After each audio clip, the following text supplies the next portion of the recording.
The lecture hall buzzed with the typical pre-class chatter of first-year xenobiology students at the Galactic University of Centauri Prime. Among the sea of diverse alien species, Maya Chen sat quietly in the third row, her worn backpack beside her chair and a simple datapad open on the desk. To anyone watching, she appeared completely ordinary, just another human exchange student trying to keep up with beings who had evolved on worlds with different gravities, atmospheres, and evolutionary pressures. The Zolonian next to her, Crix, towered nearly 3 meters tall with crystalline skin that refracted the classroom's artificial light into prismatic patterns. His multiple arms worked simultaneously, taking notes on 3 different devices, while his compound eyes tracked the holographic displays floating above the professor's desk. On Maya's other side sat Yenna, a Thrakari whose chitinous exoskeleton clicked softly as she shifted in her specially designed chair, her 4 legs tucked beneath her segmented body. Today we'll examine the defensive mechanisms of Earth's most dangerous predators, Professor Vex announced, his tentacled form undulating behind the podium. The cephaloid's skin shifted colors as he spoke, a natural expression of his excitement about the subject matter. Many of you come from worlds where evolution took different paths. Your species developed intelligence as prey animals, cooperative hunters, or environmental adapters. But Earth's apex predators represent something unique in our galactic catalog. Maya kept her expression neutral, though her fingers tightened almost imperceptibly around her stylus. She'd heard this lecture format before, the way other species discussed Earth's fauna like specimens in a zoo, fascinating but ultimately inferior to their own evolutionary achievements. The Terran grizzly bear, Professor Vex continued, projecting a hologram of the massive creature, can run at speeds of up to 50 kilometers per hour despite weighing over 300 kilograms. Its claws can tear through steel plating, and its bite force exceeds that of most industrial compressors. Crix's crystals hummed with a frequency that Maya's translator interpreted as impressed surprise. "Such inefficient design," he commented to his study partner, a gaseous being contained within an environmental suit. "Why develop such massive energy expenditure for hunting when most prey can be subdued through superior intellect or pack coordination?" The professor's chromatophores shifted to a deeper purple, indicating academic pleasure. "An excellent question, Crix. The answer lies in Earth's unique evolutionary pressure cooker. Unlike most inhabited worlds, Earth has experienced multiple mass extinction events, forcing rapid adaptation and creating an arms race between predator and prey that continued for hundreds of millions of years." Maya glanced around the room, noting the mixture of fascination and subtle condescension in her classmates' body language. The Vlani delegation whispered among themselves in their harmonic tones, probably comparing these primitive creatures to their own world's gentle filter feeders that had achieved sapience through collective consciousness rather than individual competition. "But the most interesting case study," Professor Vex said, his tentacles gesturing toward a new hologram, "is humanity itself. Here we see a species that somehow emerged as the dominant intelligence on a world populated by creatures specifically evolved to kill efficiently. The display showed a timeline of human evolution, highlighting the transition from tree-dwelling primates to savanna hunters to modern humans. Maya watched her own species' journey with detached interest, though she noticed several classmates stealing glances in her direction. "Note the relatively weak physical characteristics," the professor continued. "Humans lack natural weapons, no claws, fangs, or venom. Their speed is mediocre compared to other Earth mammals. Their strength-to-weight ratio falls far below most predators. Yet somehow, this species not only survived, but thrived in one of the galaxy's most hostile environments." A Carothian student raised one of her 6 arms, scales rippling with curiosity. Professor, our xenobiology texts suggest that humans succeeded through tool use and social cooperation. Is this assessment correct? Professor Vex's skin brightened to a pleased yellow-green. Partially, yes, but recent archaeological evidence suggests something more complex. While other species in our galactic community developed intelligence to avoid conflict, to hide, to cooperate, to adapt their environment to their needs, humans appear to have developed intelligence specifically to become better predators. Maya's jaw tightened slightly. Here it comes, she thought.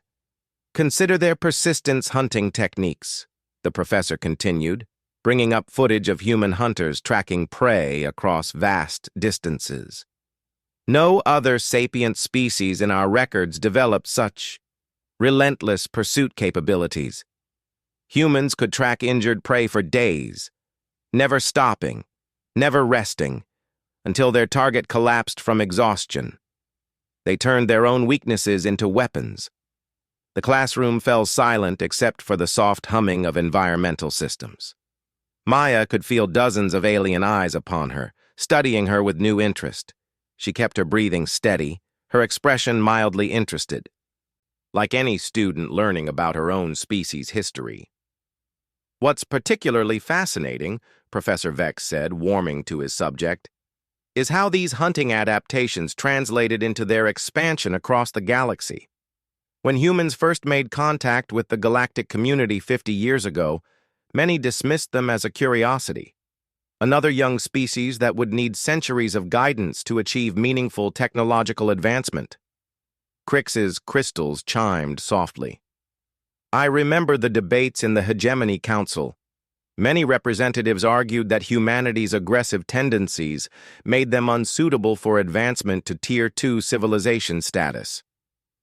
Indeed, the professor agreed, yet within a single generation, humans had not only mastered interstellar travel, but had begun contributing innovations that even our most advanced species found surprising.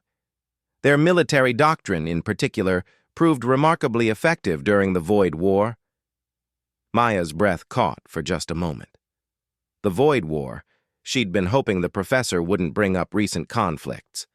Most of her classmates probably knew only the sanitized version taught in basic galactic history courses. The Nephilim invasion of 2387 caught the entire galactic community off guard, Professor Vex continued, his skin shifting to deeper, more serious hues. These entities from dark space possessed technology that rendered our traditional defensive strategies useless. Their bioships could adapt to any weapon system within minutes. Their psionic attacks bypassed our mental defenses. Entire systems fell within days. The professor paused, letting the weight of those words settle over the classroom. Maya remembered those days, the panic broadcasts, the refugee ships, the desperate calls for aid that went unanswered as system after system went dark. The Hegemony Council prepared to evacuate the core worlds and establish a new defensive perimeter near the galactic rim, the professor said. Then the human military offered an alternative strategy. A new hologram appeared, showing tactical displays that Maya recognized but had never seen presented in an academic setting. The footage was heavily edited, she noted, classified elements removed, sensitive positions blurred, but the basic outline remained. The humans proposed something unprecedented, Professor Vex explained. Rather than attempting to match Nephilim technology or outrun their expansion, they suggested what they called a scorched earth strategy. They would lead small strike teams deep into occupied territory, not to reclaim it, but to systematically destroy infrastructure the Nephilim had conquered and adapted. Yenna's mandibles clicked nervously. That seems wasteful. Those systems contained billions of inhabitants and irreplaceable cultural artifacts. The inhabitants were already lost, Maya said quietly, then caught herself speaking aloud. The entire class turned to look at her, and she felt heat rise in her cheeks. I mean, from what I've read, the Nephilim didn't take prisoners. They absorbed conquered populations into their collective consciousness. Professor Vex nodded gravely. Miss Chen is correct. The human strategy acknowledged a harsh reality that the rest of us struggled to accept. Those worlds were already dead. What the humans proposed was preventing the enemy from using our own resources against us. The hologram shifted to show the first human strike mission. Maya watched the heavily censored footage of ships she recognized, tactics she'd helped develop, outcomes she'd witnessed firsthand. But to her classmates, it was just another historical documentation. The first mission targeted a former Zolonian colony that had been overrun 3 months earlier, the professor continued. Intelligence suggested the Nephilim were converting the colony's industrial infrastructure to produce more bioships. A joint hegemony force would have required months of preparation and thousands of personnel to assault such a fortified position. The display showed the approaching fleet, or rather, what little of it the sensors could detect. Maya suppressed a smile at the confusion evident in the tracking data. Even now, most species still didn't understand how human stealth technology worked. The human team consisted of exactly 12 individuals, Professor Vex said, his skin rippling with patterns that indicated professional amazement. They infiltrated the system in a single modified corvette, established a beachhead in the asteroid belt, and within 72 hours had completely destroyed the industrial complex. Crix's harmonic hum grew skeptical. 12 soldiers accomplished what would have required a full invasion fleet. The historical records must be exaggerated. I thought the same when I first reviewed the documentation, the professor admitted. But I had the opportunity to interview several hegemony observers who were present during these operations. Their accounts are consistent and disturbing. Maya shifted in her seat as the professor brought up classified footage she'd never seen released before. It showed the aftermath of the industrial complex, not just destroyed but systematically dismantled with surgical precision. Every critical component removed or sabotaged, every backup system neutralized, every piece of salvageable technology rigged to fail if the Nephilim attempted repairs. What struck the observers, Professor Vex said, was not just the efficiency of the destruction, but the methodology. The humans didn't simply blow up the facility and leave, they studied it first, learned how the Nephilim had adapted the original Zolonian technology, then created countermeasures that would prevent similar adaptations in the future. The footage shifted to show other strike missions, research stations converted to breeding facilities, defensive positions turned into forward operating bases, even entire planets where the Nephilim had begun terraforming operations. In each case, the pattern was the same: small human teams infiltrating seemingly impregnable positions and leaving behind precisely calculated devastation. The psychological impact proved as important as the tactical success, the professor continued. For the first time since the invasion began, the Nephilim encountered an enemy that not only couldn't be absorbed or adapted to their collective consciousness, but actively denied them resources they'd already claimed. Maya watched her classmates process this information. Most species in the galactic community had evolved past the concept of total warfare. Their conflicts were typically resolved through economic pressure, diplomatic negotiation, or at worst, limited territorial disputes with carefully observed rules of engagement. The idea of denying victory to an enemy by destroying everything they might claim was alien to most galactic cultures. The turning point, Professor Vex said, came during the Battle of Kepler Station. Maya's blood ran cold. She knew what footage was coming next, and for the first time since the lecture began, she genuinely wanted to leave the classroom, but walking out now would draw attention she couldn't afford. The hologram showed the massive research facility that had once served as the galactic community's primary xenobiology laboratory.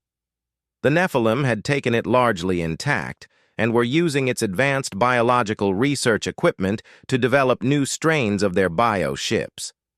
Intelligence suggested they were close to creating variants that could survive in multiple atmospheric compositions simultaneously, essentially making them capable of attacking any world in known space without the lengthy adaptation periods their current technology required. The facility was defended by approximately 10,000 Nephilim bioforms, the professor explained, supported by captured hegemony naval vessels and protected by adaptive shield technology that had proven impervious to conventional weapons. A direct assault would have required sacrificing an entire fleet with minimal chance of success. The display showed the human approach, not a fleet, but a single ship barely larger than a shuttle, approaching the station along a trajectory that should have been impossible to achieve without detection. Maya remembered that approach vector because she'd calculated it herself, finding a path that exploited the gravitational shadows of 3 different moons and the station's own defensive grid blind spots. Surveillance footage from the station's security systems, the professor said, shows what happened next. Maya watched her own mission unfold on the classroom's displays, edited and sanitized but still recognizable. She saw herself, though her face was digitally obscured, moving through corridors she remembered like a 3-dimensional maze, past security systems that should have been impossible to bypass, toward objectives that intelligence had claimed were unreachable. The footage showed the systematic shutdown of critical systems, the precise placement of charges that would create cascading failures throughout the station's infrastructure, the careful timing that allowed a single operative to disable defenses that should have required a full special operations team. The individual responsible for this mission, Professor Vex said, remains classified in all official records. But their actions during a 47-minute infiltration resulted in the complete destruction of the Nephilim's primary research facility and eliminated their capability to develop adaptive bioforms. Maya watched herself on the screen, moving with efficiency that had taken years to develop, displaying skills that most species considered biologically impossible for humans to possess. To her classmates, it was just another historical curiosity. To her, it was a reminder of everything she'd sacrificed to become something that could succeed where conventional forces failed. The aftermath of these operations, the professor continued, forced the Nephilim to retreat to dark space. Without the ability to rapidly adapt conquered resources to their needs, their expansion became unsustainable. Within 6 months of the first human strike mission, the invasion had effectively ended. The hologram faded, leaving the classroom in relative darkness as the professor's chromatophores shifted to contemplative blue-green patterns. "This brings us to today's primary question," he said. "How do we classify a species that achieved galactic significance not through technological superiority or cooperative evolution, but through the systematic application of predatory instincts developed on a world that actively tried to kill them?" The question hung in the air, as Maya's classmates considered implications that most had never been forced to confront. She kept her expression neutral, just another student pondering an academic puzzle, while memories of battles and briefings and decisions that had shaped the galaxy's future flickered through her mind. Crix raised one of his crystalline arms. "Professor, are you suggesting that human military effectiveness stems from their evolution as persistence predators rather than their technological advancement?" "I'm suggesting," Professor Vex replied, "that we may need to reconsider our assumptions about the relationship between intelligence and aggression. Every other sapient species in our community developed cognition as a tool for avoiding conflict. Humans appear to have developed it as a tool for winning conflicts more efficiently." Maya glanced around the room, noting the subtle shifts in posture and expression as her classmates processed this perspective. Some seemed intrigued, others troubled, a few openly skeptical. None of them looked at her with suspicion, just the normal curiosity directed at the sole human in a xenobiology course. The lecture continued for another hour, covering comparative evolutionary pressures and their effects on species development. Maya took careful notes, participated in group discussions, and maintained the persona of an interested student exploring academic questions that had no personal relevance to her life. When class ended, she packed her materials slowly, letting most of the other students file out before making her way toward the exit. She was almost at the door when Professor Vex called her name. "Miss Chen, could you stay for a moment? I have a question about your perspectives on the material we covered today." Maya's pulse quickened, but she turned with what she hoped was appropriate student curiosity. "Of course, Professor." The last of her classmates disappeared into the hallway, leaving Maya alone with the cephaloid professor whose skin had shifted to neutral gray-green patterns. "I hope you didn't find today's lecture uncomfortable," Professor Vex said carefully. "I know it can be challenging for human students to hear their species discussed in such clinical terms." Maya relaxed slightly. Academic concern, not suspicion. "It was interesting to see the outside perspective," she replied. "Most human education focuses on the collaborative aspects of our development. The predator angle isn't something we typically emphasize." Professor Vex's tentacles undulated in what Maya's cultural training recognized as thoughtful consideration. "Yes, I imagine it wouldn't be. Most species prefer to focus on the aspects of their evolution that align with current galactic values." He moved closer, his multiple eyes studying her with uncomfortable intensity. "Though I must say, your insights during the discussion were remarkably well-informed. Particularly your comment about the Nephilim's treatment of conquered populations. That level of detail isn't typically covered in undergraduate xenobiology prerequisites." Maya felt a familiar tension building in her shoulders. The same sensation she'd experienced countless times when mission parameters suddenly shifted and careful planning gave way to improvisation. "I wrote a research paper on the Void War for my contemporary galactic history course," she said, maintaining steady eye contact. "The primary sources were quite detailed about Nephilim absorption techniques." "Ah, yes. Contemporary galactic history." Professor Vex's skin patterns shifted to something Maya couldn't quite interpret. "Professor Dalton mentioned you'd submitted some unusually sophisticated analysis for that course as well. Military tactics aren't typically areas of expertise for xenobiology students." Maya's mind raced through possible responses. Enthusiasm about military history, academic curiosity about conflict resolution, a family background in strategic studies. Each option carried its own risks and potential complications. "I find it fascinating how different species approach conflict," she said finally. "It seems like such a fundamental aspect of cultural development, but it's rarely discussed in academic settings." "Indeed," Professor Vex agreed. "Though perhaps that's changing. The Hegemony Council has recently approved new coursework focused on what they're calling asymmetric strategic analysis. Apparently, there's growing interest in understanding how smaller forces can achieve objectives against larger opponents." The word sent a chill down Maya's spine. New coursework meant new attention, new scrutiny, new questions about events that were supposed to remain classified.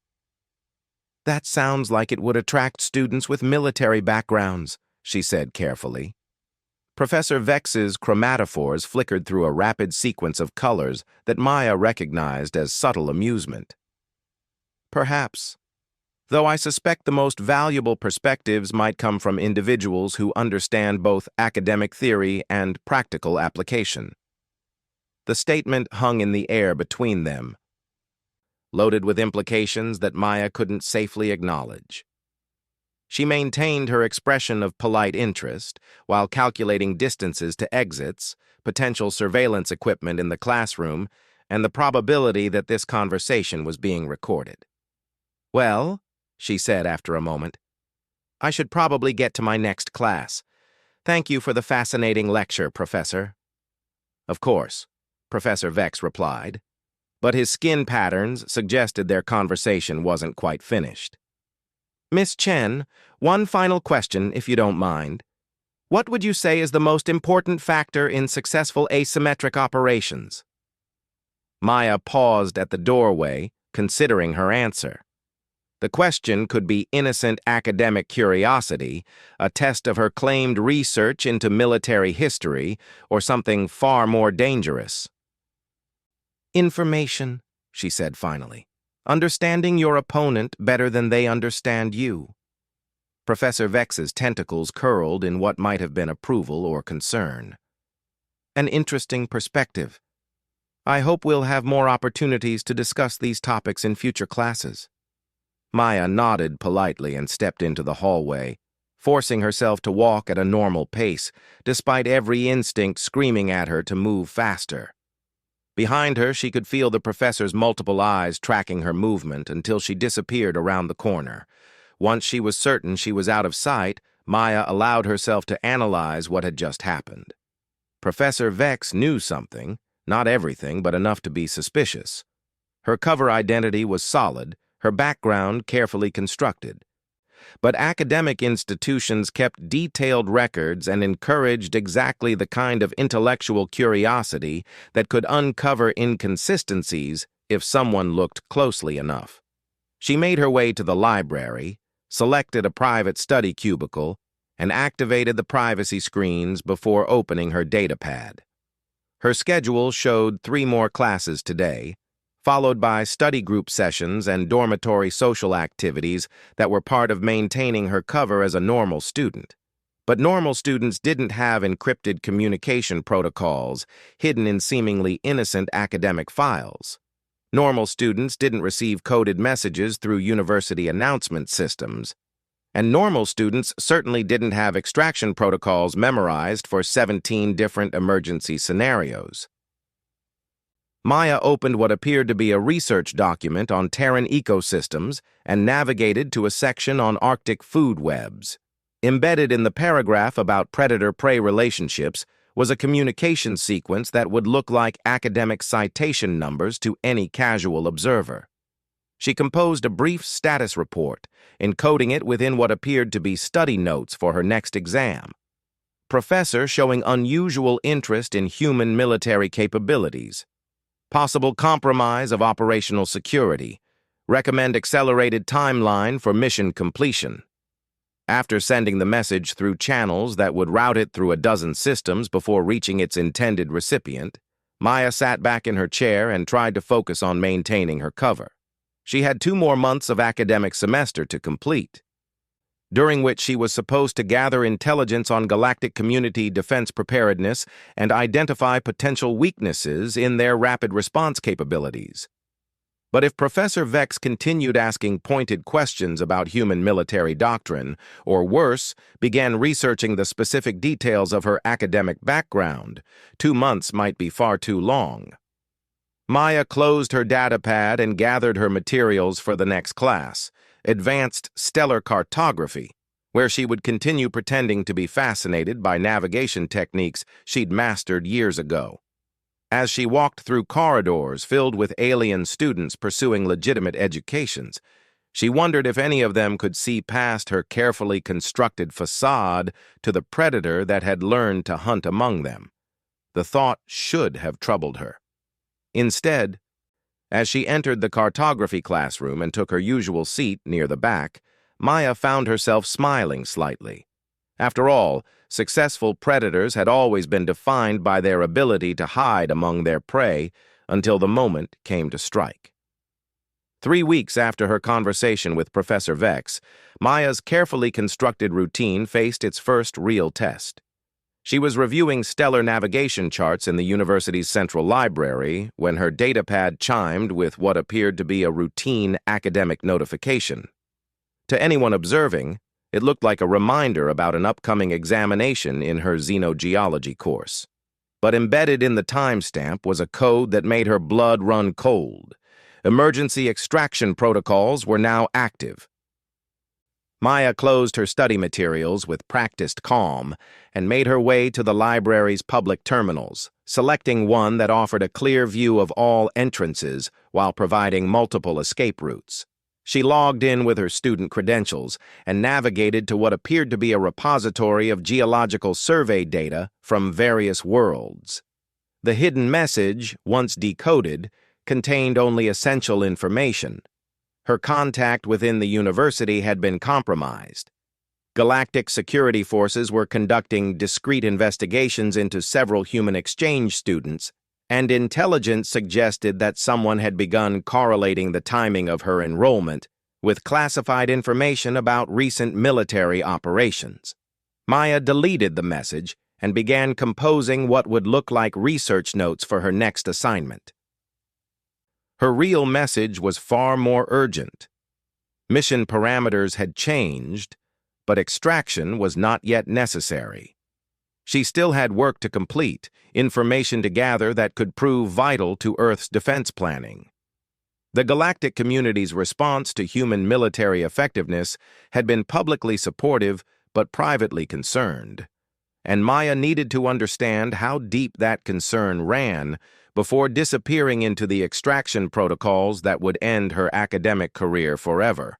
She submitted her coded response and was preparing to leave when a familiar voice interrupted her concentration. "Maya?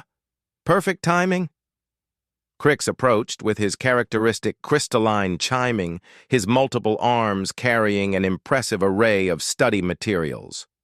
The Zolonian had become something approaching a friend over the past months, or at least as close to friendship as Maya's cover identity could safely maintain. "Hey, Crix," Maya replied, forcing her expression into the mild pleasure appropriate for encountering a study partner. "Working late tonight?" "Always," Crix hummed, his crystals shifting to patterns that indicated academic frustration. "Professor Dalton's strategic analysis course is proving more challenging than anticipated. I don't suppose you've made progress on the assignment about unconventional warfare tactics." Maya's attention sharpened. Professor Dalton taught the new asymmetric strategic analysis course that Professor Vex had mentioned, the one supposedly designed to understand how smaller forces achieved objectives against larger opponents. Maya hadn't enrolled in that course specifically because it was too close to her actual area of expertise. But if Crix was studying unconventional warfare tactics— "I'm not taking that class," Maya said carefully. "What kind of tactics are you analyzing?" Crix's harmonic frequency shifted to what Maya recognized as academic excitement. "Fascinating material, really. We're examining case studies of conflicts where technological or numerical superiority proved irrelevant. The Carathian Rebellion, the vegan trade wars, even some classified scenarios from the recent Void War." Maya kept her expression mildly curious while her mind raced. Classified scenarios meant someone had access to operational details that shouldn't exist in academic databases. Either Professor Dalton had military clearance himself, or someone was deliberately leaking information to gauge student reactions. "Sounds complex," she said. "Are you focusing on any particular conflict?" "Currently analyzing what they're calling the Shadow Campaign," Crix replied, setting down his materials to search through several datapads. "Apparently, during the Nephilim invasion, there was a series of operations conducted by a single human operative who systematically destroyed enemy infrastructure across 17 different systems." Maya's pulse quickened, but she maintained her casual demeanor. "Single operative? That seems unlikely. Most military historians argue that the strike missions were conducted by small teams." "That's what I thought initially," Crix agreed, his crystals brightening with academic enthusiasm.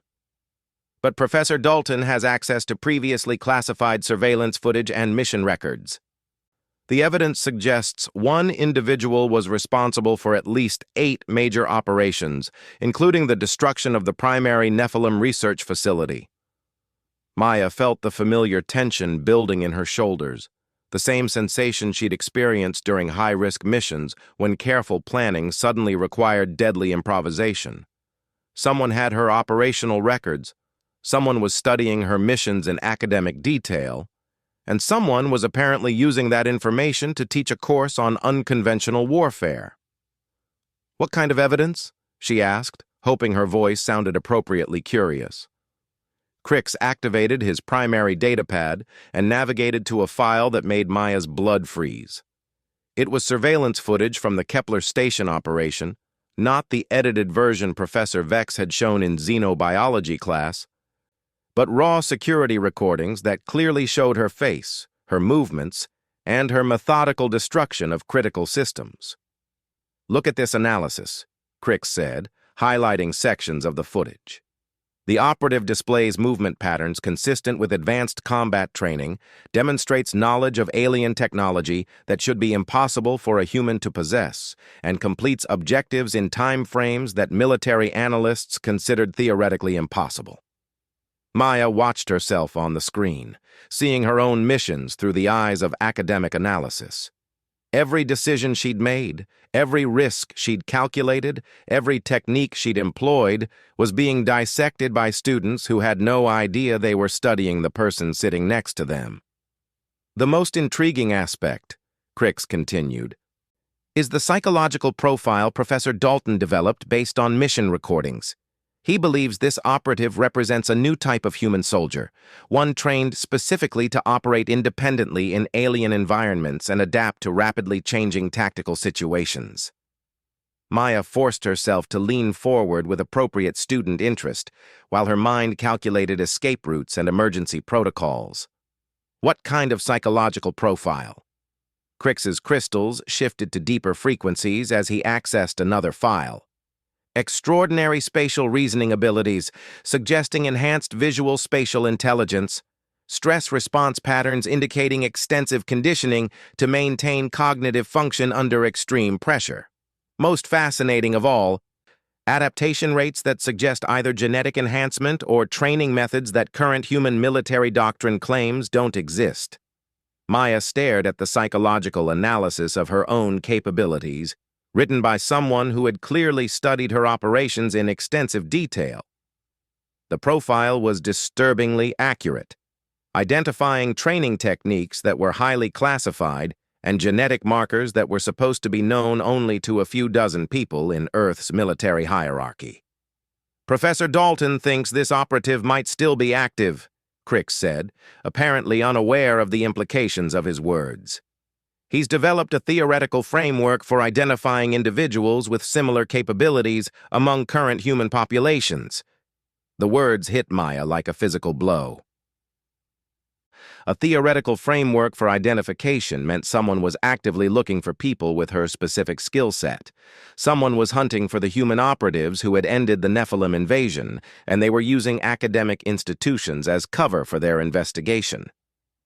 "That's fascinating research," Maya managed to say. "Has he published anything about this framework?" "Not yet," Crix replied, his harmonic patterns shifting to something Maya couldn't quite interpret. "Though he did mention that the university has received funding for expanded research into human military capabilities. Apparently, several species on the Hegemony Council are interested in understanding how to incorporate such techniques into their own defense strategies." Maya felt ice forming in her stomach. Incorporating human military techniques meant either recruiting human operatives or developing methods to replicate their capabilities. Either option represented a fundamental shift in how the galactic community viewed Earth's contribution to galactic security, from grateful allies to potential assets that needed to be controlled. "Well," she said, closing Crix's datapad with what she hoped appeared to be casual interest, "I should probably get back to my own studying. Good luck with your analysis." "Actually," Crix said, his crystals brightening with sudden inspiration, "you should consider auditing Professor Dalton's course. Your insights during Professor Vex's lectures suggest you'd find the material engaging, and the professor has mentioned he's particularly interested in human perspectives on the strategic scenarios." Maya's blood turned to ice. Professor Dalton was interested in human perspectives because he was looking for specific humans, individuals who might have personal knowledge of the operations his students were analyzing. Her participation in class discussions had already drawn attention from Professor Vex, and now that attention was spreading to other faculty members. "I'll think about it," Maya said, gathering her materials with movements that felt too quick and too deliberate. "Thanks for the suggestion." She left the library with careful haste, maintaining the appearance of a student with pressing academic obligations while every instinct screamed at her to run. Once outside, she activated her datapad and sent an emergency status update using communication protocols that would look like social media activity to any surveillance system. Immediate compromise imminent. Academic cover no longer viable. Request extraction authorization. The response came within minutes, embedded in what appeared to be a message from her fictional family back on Earth. Extraction denied. Mission critical. Maintain cover at all costs. Support protocols activated. Maya stared at the message in disbelief. Support protocols meant her handlers believed the intelligence she was gathering was important enough to risk her exposure. But maintaining cover when Professor Dalton was actively hunting for operatives with her exact profile seemed impossible. She made her way back to her dormitory, nodding politely to fellow students and maintaining the social interactions expected of someone leading a normal academic life. But once she was safely in her room with privacy screens activated, Maya allowed herself to confront the reality of her situation. Someone in the galactic community had gained access to classified Earth military records. They were using that information to study human operational capabilities in detail, and they were developing methods to identify the specific individuals responsible for ending the Nephilim invasion. Maya opened her personal files and began reviewing the intelligence she'd gathered over the past months. Her mission had been to assess galactic community defense preparedness, but what she'd discovered was far more concerning than simple military weakness. The various species that made up the Hegemony Council weren't preparing to defend themselves against external threats. They were preparing to control the humans they'd invited into their community. She documented increased surveillance of human colonies, new restrictions on human access to advanced technologies, and what appeared to be coordinated efforts to recruit human military personnel into galactic security forces where their activities could be more closely monitored. But the academic research into human combat effectiveness suggested something even more sophisticated. They were trying to understand how to replicate human capabilities without relying on actual humans. Maya activated her most secure communication protocol and began composing a comprehensive report. If her handlers wanted her to maintain cover despite the obvious risks, they needed to understand exactly what she'd discovered and why her continued presence at the university was becoming not just dangerous, but potentially counterproductive. She was halfway through encoding her findings when her room's communication system chimed with an incoming call. The caller identification showed Professor Dalton's office number. Maya stared at the display, calculating options and outcomes. Ignoring the call would be suspicious. Students didn't refuse contact from faculty members without explanation, but accepting it meant walking directly into whatever trap Professor Dalton had prepared. She activated the call with her standard academic demeanor in place. "Miss Chen," Professor Dalton's voice carried the distinctive harmonic undertones of a vegan diplomat, though his translated words were perfectly clear. "I apologize for contacting you so late, but I understand from Crix that you might be interested in auditing my strategic analysis course." Maya kept her expression neutral despite the implications of his words. Professor Dalton had called within an hour of her conversation with Crix, suggesting either remarkable timing or active monitoring of student communications. "I mentioned to Crix that the material sounded interesting," Maya replied carefully, "though I'm not sure if my schedule can accommodate additional coursework." "Of course," Professor Dalton agreed. "However, I wanted to extend a personal invitation. Tomorrow evening, I'm hosting a small seminar for students particularly interested in unconventional warfare analysis. Just a few individuals reviewing some fascinating case studies. I believe your background in contemporary galactic history would provide valuable perspective. Maya felt the trap closing around her. A small seminar meant she would be outnumbered and observed closely. Reviewing case studies meant examining her own operations in detail, and providing valuable perspective meant Professor Dalton expected her to reveal knowledge that only someone with direct operational experience would possess. "That's very kind of you," Maya said, buying time to think. "May I ask what specific case studies you'll be reviewing?" "Primarily human operations during the Void War," Professor Dalton replied, his harmonic patterns shifting to frequencies that Maya's cultural training warned her to be cautious of. "Particularly the Shadow campaign I mentioned to Crix. I've recently acquired some remarkable primary source material that I believe will revolutionize our understanding of human military doctrine." Primary source material. Maya's blood chilled as she considered the implications. Professor Dalton didn't just have surveillance footage and mission records. He had materials that could only have come from Earth military archives or from someone who had participated in those operations directly. "I'm honored by the invitation," Maya said, making her decision with the calculating precision she'd learned during years of high-risk operations.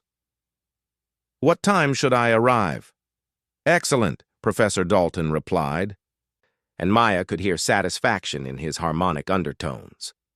7 in the evening, conference room Beta in the Strategic Studies building. And Miss Chen, you might want to review your notes on asymmetric warfare tactics. I suspect you'll find tomorrow's discussion particularly illuminating. The call ended, leaving Maya staring at her blank wall while her mind raced through scenarios and contingencies. Professor Dalton's invitation wasn't a request, it was a challenge.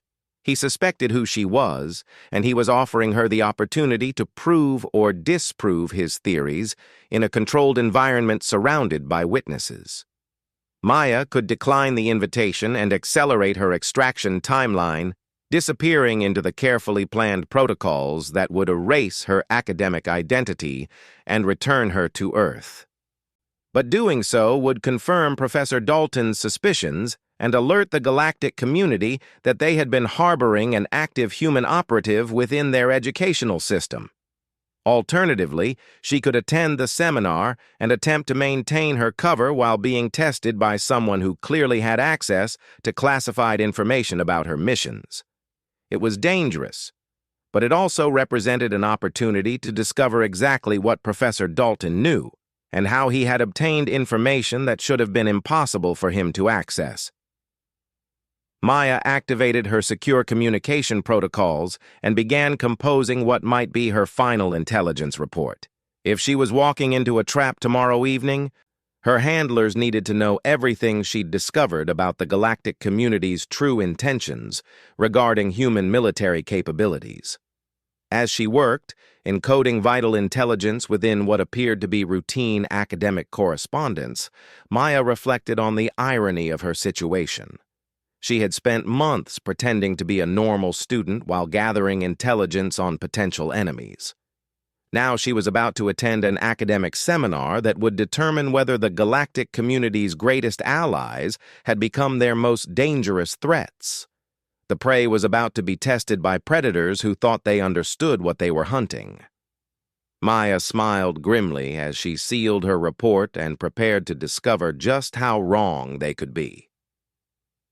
Tomorrow evening would reveal whether her carefully maintained cover could survive direct examination, or whether the shadow operative who had helped save the galaxy would finally step back into the light.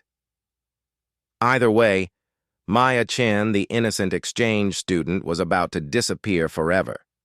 The only question was whether she would be replaced by Maya Chen, the exposed intelligence operative, or by something far more dangerous that the galactic community had never been prepared to encounter. Conference room Beta was smaller than Maya had expected, containing only 8 chairs arranged around an oval table that seemed designed for intimate discussions rather than formal presentations. When she arrived at precisely 7 o'clock, 5 chairs were already occupied by students she recognized from various courses around campus. Professor Dalton stood at the head of the table, his vegan physiology imposing even by alien standards. Nearly 4 meters tall, with the characteristic elongated limbs and translucent skin that revealed the complex network of bioluminescent organs beneath, he commanded attention without effort. But it was his eyes that made Maya cautious, compound sensory organs that could perceive electromagnetic spectrums far beyond human capabilities. "Miss Chen," he said, his harmonic voice carrying undertones of satisfaction. "Please, take the seat at the far end.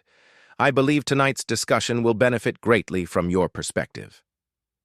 Maya noted that the suggested seat positioned her facing the professor with no convenient escape routes and maximum exposure to the room's occupants. She also observed that every other student present had data pads active and recording devices clearly visible. This wasn't a casual seminar, but a documented interview session. "Thank you for including me," Maya replied, settling into the indicated chair with the relaxed posture of someone comfortable with academic scrutiny. "Crix mentioned you'd be reviewing case studies from the Void War." "Indeed," Professor Dalton agreed, activating the room's holographic display system.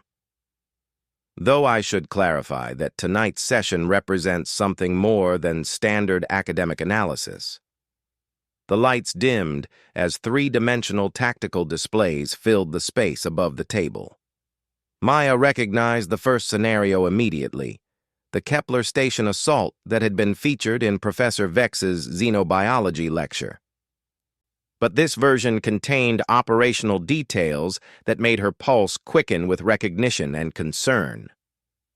"Ladies and gentlemen," Professor Dalton announced, "what you're seeing represents the most complete reconstruction of shadow campaign operations ever assembled. These materials were provided through a collaborative intelligence sharing agreement between the Hegemony Council and Earth's military hierarchy." Maya felt ice forming in her stomach. Earth's military hierarchy didn't share operational details with alien governments without compelling reasons, usually diplomatic pressure that bordered on coercion. If Professor Dalton had access to complete mission records, someone on Earth had been forced to provide them. "Our objective tonight," the professor continued, "is to analyze these operations from multiple perspectives: cultural, tactical, psychological, and most importantly, personal." Maya maintained her expression of academic interest while cataloging escape routes and potential weapons within reach. Personal perspective suggested Professor Dalton intended to confront her directly about her involvement in the missions they were about to analyze.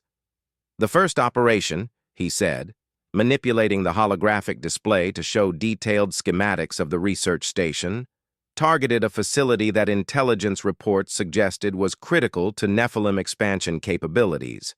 Standard strategic doctrine would have required a full fleet engagement with massive casualties and uncertain outcomes. Maya watched her own mission unfold in 3-dimensional detail, seeing tactical decisions she'd made under extreme pressure now presented as academic case studies. The hologram showed her infiltration route, her method for bypassing security systems, even the precise timing of charges she'd placed to create cascading failures throughout the station's infrastructure. "Note the approach vector," Professor Dalton said, highlighting the path Maya had taken through the facility. The operative demonstrated knowledge of Nephilim technology that should have been impossible for a human to possess. They navigated security systems designed by species with fundamentally different perceptual capabilities. Crix raised one crystalline arm. "Professor, how do we know the operative was working alone? The mission complexity suggests multiple individuals with specialized skills." Maya watched Professor Dalton's bioluminescent organs pulse with patterns that indicated controlled excitement. An excellent question, Crix. The answer lies in biological evidence recovered from the station's wreckage. Maya's blood chilled as the professor activated a new display showing molecular analysis data that shouldn't have existed. During covert operations, she'd worn environmental suits specifically designed to prevent leaving biological traces.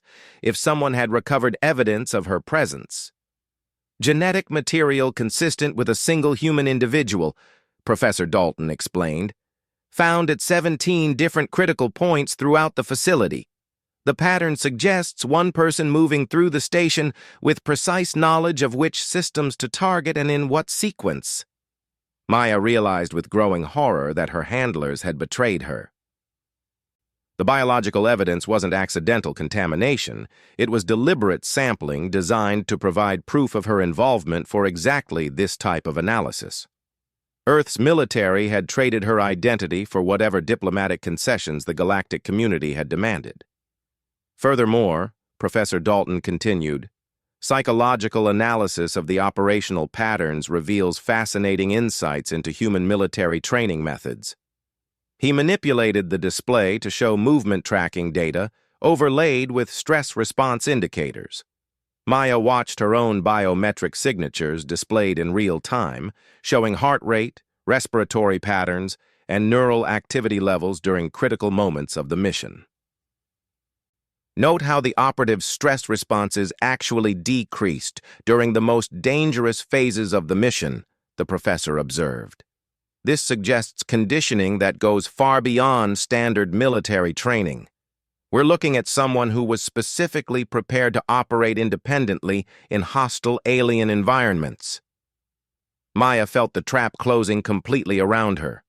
Professor Dalton didn't just suspect her identity. He had definitive proof.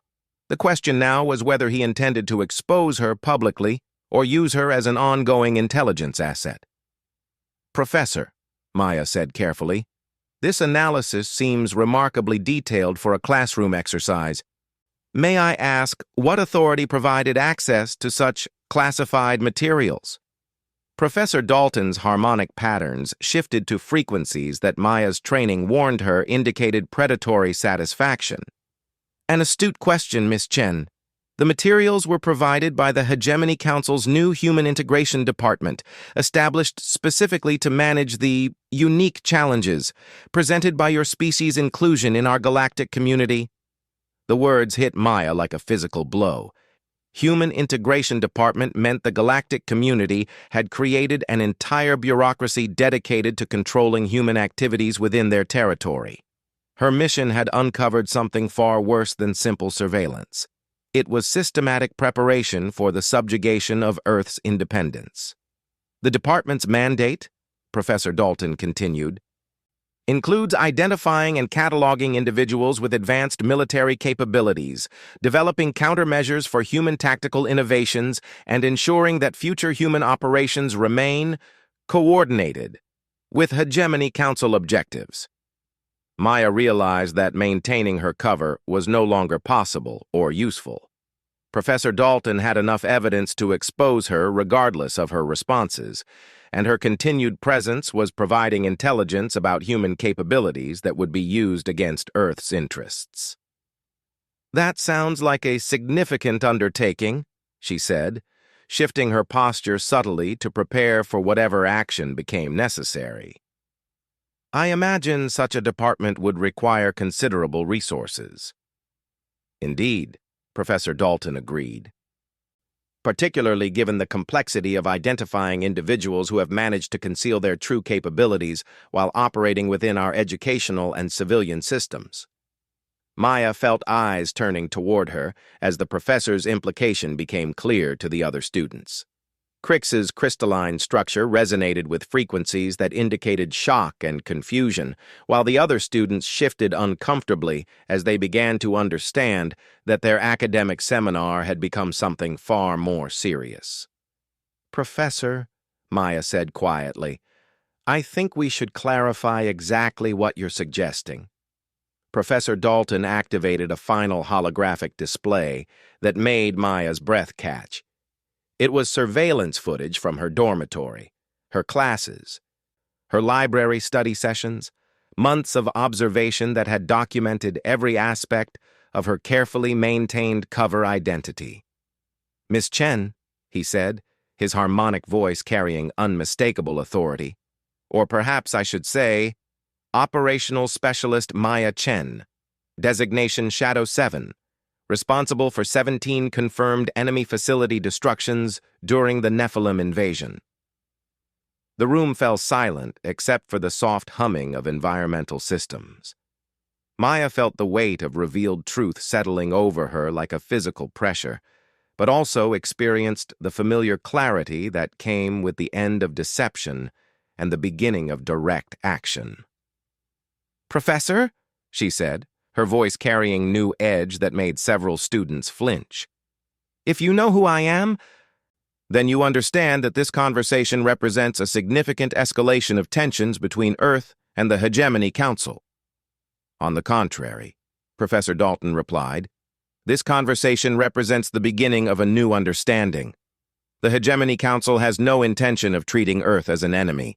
Rather, we seek to ensure that human capabilities are properly channeled toward objectives that benefit the entire galactic community."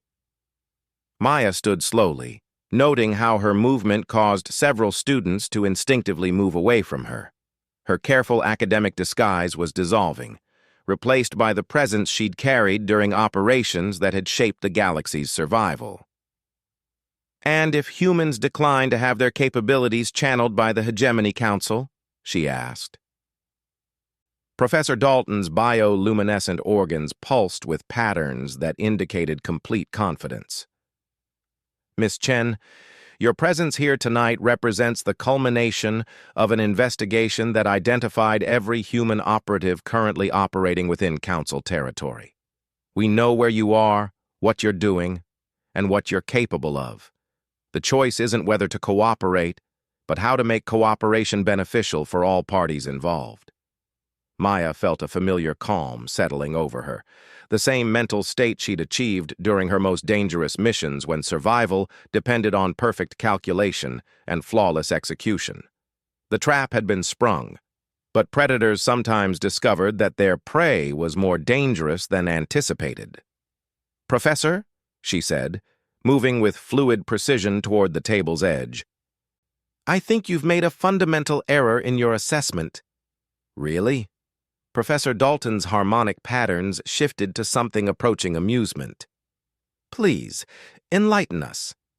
Maya smiled with genuine warmth that made several students shift nervously in their chairs. "You've correctly identified what I did during the Void War.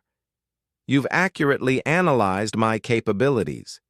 You've even successfully tracked my activities here at the university." She paused, letting her words settle before continuing. "But you've misunderstood what those capabilities represent. You think you've cornered a single operative whose effectiveness stems from advanced training and specialized equipment.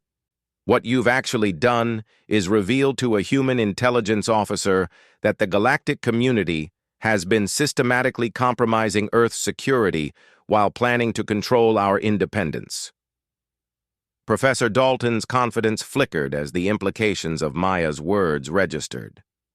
"Miss Chen, I think you misunderstand the scope of—" "No," Maya interrupted, her voice carrying the authority developed through years of making life-or-death decisions in hostile territory. "I understand perfectly. You've shown me classified Earth military records that were supposed to be impossible for you to access.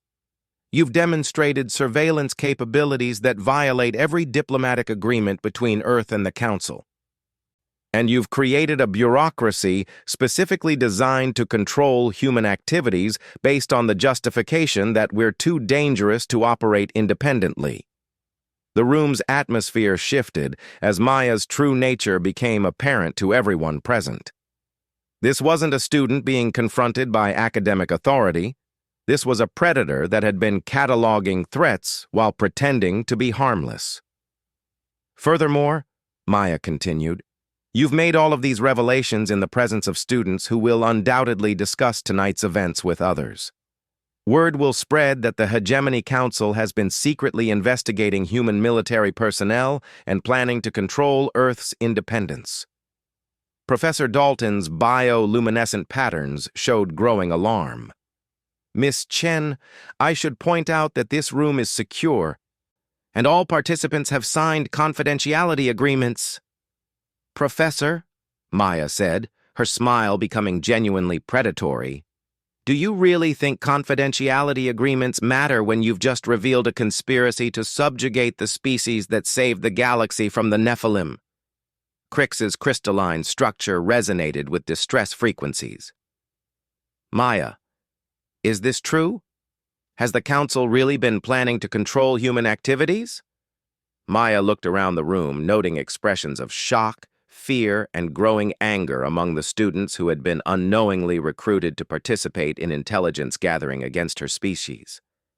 Crix, she said gently, what would you do if you discovered that a government was secretly investigating your people while planning to control your independence? The Zolonians' harmonic patterns shifted to frequencies that Maya recognized as deep disturbance. I would consider it an act of war. Exactly, Maya agreed. And that's what Professor Dalton has just revealed. The Hegemony Council has been conducting intelligence operations against Earth while preparing to force us into subordinate status within the galactic community. Professor Dalton activated what Maya assumed was an emergency communication system. Security teams to conference room beta, code 7 situation. Maya's training automatically cataloged the implications. Code 7 meant hostile intelligence operative, which confirmed that Professor Dalton had been operating under official council authority rather than academic curiosity.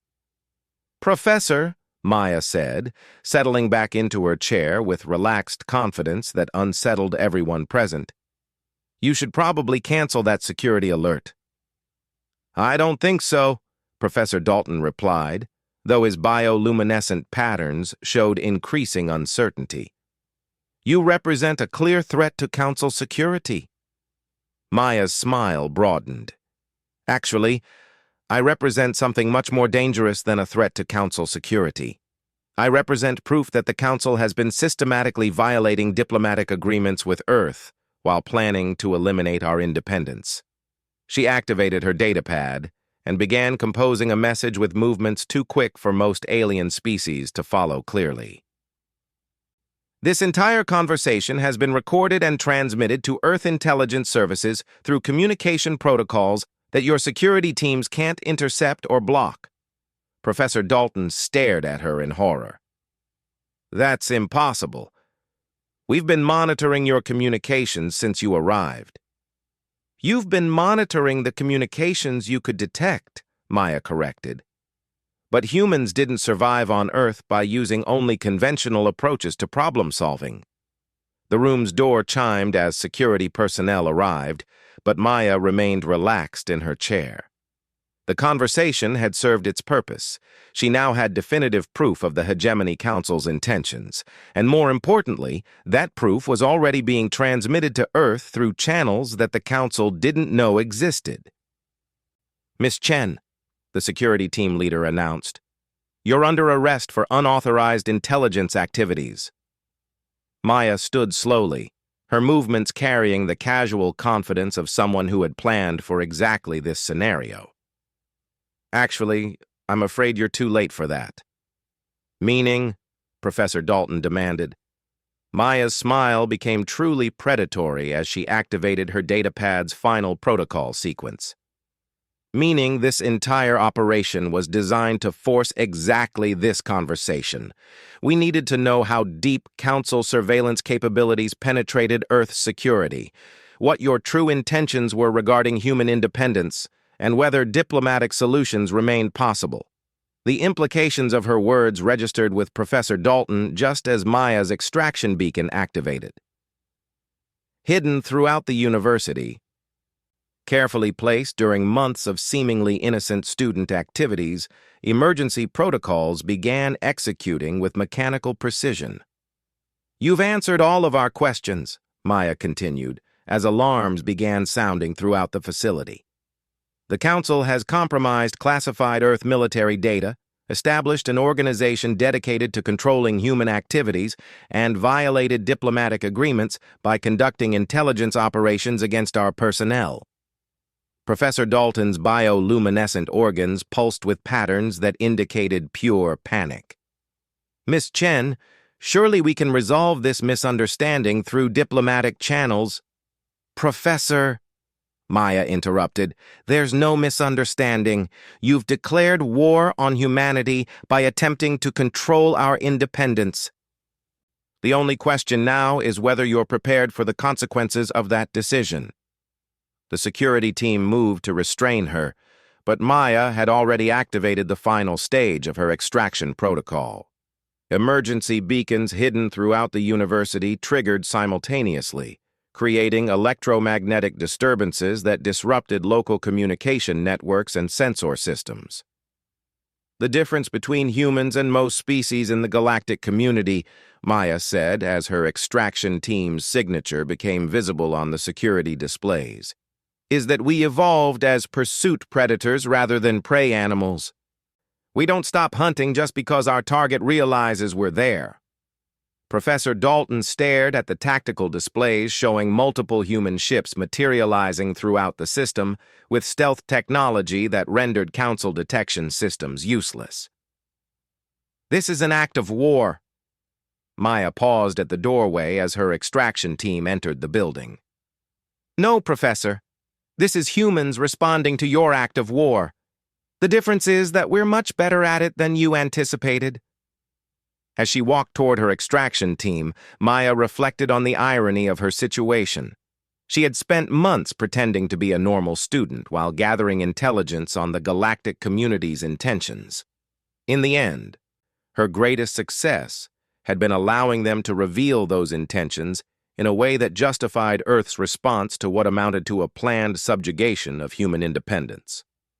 The naive student, Maya Chen, was disappearing forever, but she was being replaced by something the galactic community had never been prepared to face, a human intelligence operative who had documented their hostile intentions and provided Earth with justification for treating the Hegemony Council as an enemy rather than an ally. As she reached her extraction team, Maya activated her final communication protocol. Her last message to Earth Intelligence Services was brief but comprehensive. Mission complete. Council intentions confirmed hostile. Recommend immediate defensive preparations. War is now inevitable. Behind her, Professor Dalton and his students watched through the conference room windows as human ships began extracting personnel from locations throughout the university. Each extraction confirmed that Earth's intelligence presence within the galactic community had been far more extensive than anyone had suspected.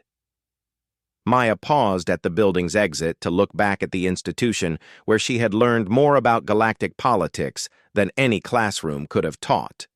She had arrived as a student seeking knowledge and was leaving as a soldier carrying intelligence that would reshape the relationship between humanity and every other species in the galaxy. The galactic community had attempted to corner a predator they thought they understood. Instead, they had triggered a response from a species that had evolved to win conflicts through persistence, adaptation, and the absolute refusal to accept defeat. As her extraction ship lifted away from the university, Maya wondered if any of her former classmates understood that they had just witnessed the end of humanity's peaceful integration into the galactic community and the beginning of something that would test whether human military doctrine remained as effective against former allies as it had proven against external enemies. Professor Dalton's attempt to control one human operative had instead revealed that humans had been preparing for exactly this scenario since their first contact with alien species. The student who had looked so normal in academic settings was departing with evidence that would justify Earth's transition from grateful junior member of the galactic community to its most dangerous adversary. The Hegemony Council had wanted to understand human capabilities in order to control them. Instead, They were about to discover that some predators became most dangerous when their prey finally recognized the threat they represented.